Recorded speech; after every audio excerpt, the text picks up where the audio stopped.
Hi, everybody. Our group will be doing Chapter 9, Motivation, by Team JJN. Motivation and Management. Motivation drives employee effort, productivity, and performance in the workplace.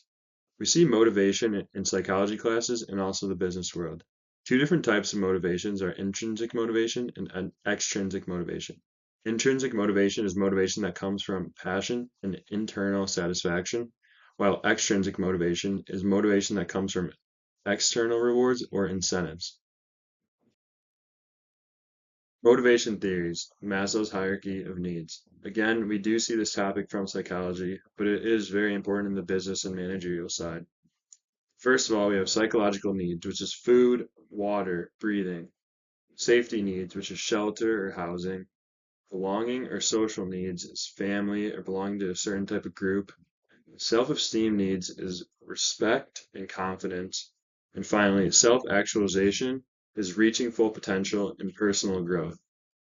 So how does this relate to the managerial side? So psychological needs relates to the managerial side by providing fair wages and reasonable work hours, while safety needs would be job security, safe workplaces, or health benefits. Belonging or social needs is teamwork, positive workplace culture, and collaboration. Self-esteem needs is promotions, praise, leadership opportunities, and awards. And finally, self-actualization would be training and career development. So first I'll be talking about Patagonia. Patagonia is known for creating workplace culture where employees feel connected to the company's mission of protecting the environment. Employees are also encouraged to take part in environmental activism, like volunteering or even to take off work to support environmental causes. Because employees believe in the same values that the company does, the employees feel a sense of purpose and pride in their work. This internal satisfaction motivates them to work harder and be more creative and stay committed to the company. As a result, Patagonia has a high employee engagement and loyalty, showing how intrinsic motivation can positively impact both employees and the organization. So now I'm going to talk about the negative case. Like at Goldman Sachs investment banking firm, the employees at Goldman Sachs are often motivated by high salaries and performance-based bonuses.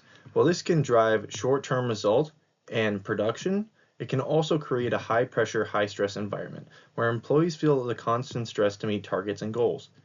This focus on external rewards can lead to burnout, working long hours, and just reduce job satisfaction overall. Employees may also prioritize personal financial gain over teamwork or ethical business making decisions. As a result, motivation has become unsustainable and employees' well-being can suffer. Okay, next we have strategies that managers use to motivate their employees, and they use basically four core strategies to shape employee behavior, and this is reinforcement and punishment. They each have positive and negative forms. So positive reinforcement means adding something good. This can be bonuses or praise. This increases employee behavior, and it is very effective long term because people like to repeat when they get rewarded. There's negative reinforcement, and this is basically removing something unpleasant, reducing check-ins, like when someone proves that they're reliable. Then we have positive punishment. This adds something negative, like warnings or penalties. And then there's negative punishment, which removes something positive, like taking away privileges. So basically, to wrap this up in conclusion, the motivation is not just about pushing people to work harder. It's about understanding what drives behavior, especially what strategies do that. Managers have a lot of different tools like reinforcement and punishment, like we just talked about, and this is just really effective overall because it encourages the right actions instead of constantly correcting mistakes. When employees feel recognized and supported on clear expectations also, they just naturally perform better, and so understanding this is just really effective long term. And at the end of the day, strong motivation strategies are not about control. They're about creating an environment where people actually want to succeed.